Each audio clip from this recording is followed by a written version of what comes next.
palakpakan. And suwerte lang.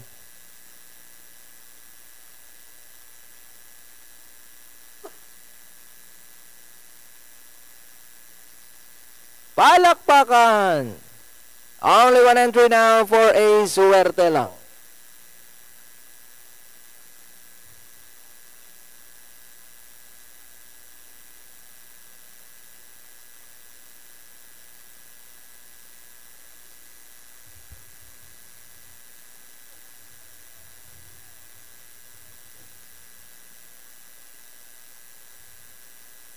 Suwerte lang now, finally inside, set to go now.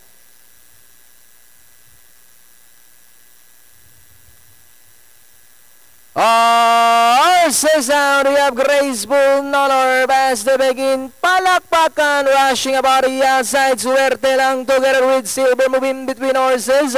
Golden New comes next, Graceful Nonor, then followed over by number 2. Alexis Touch.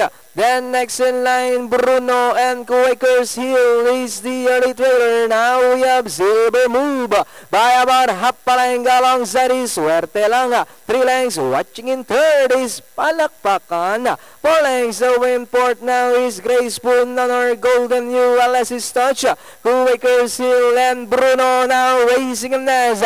And it's still Silver Move by about 2 lengths. Suerte lang, then here comes Palakpakan. Now moving up to take second, Alexis Touch in fourth. Racing in fifth position, Graceful Nonor, Golden New. And it's still Silver Move by Amaralenga. Palakpakan now coming closer down on the inside as they come there at the last 150. Silver Move, Palakpakan is running by there. Palakpakan, Silver Move, fighting right for the lead. Palakpakan now takes the lead over Silver Move.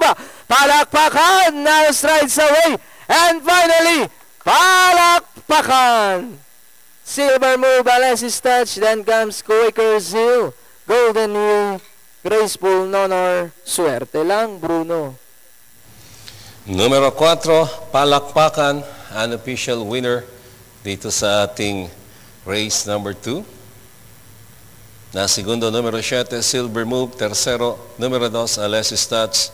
Papasok sa inyong quartet. Numero 5, Quakers Hill. Daily double, sinabot ng 529,000. Forecast at 525,000. Panoorin po natin muli, race number 2. This instant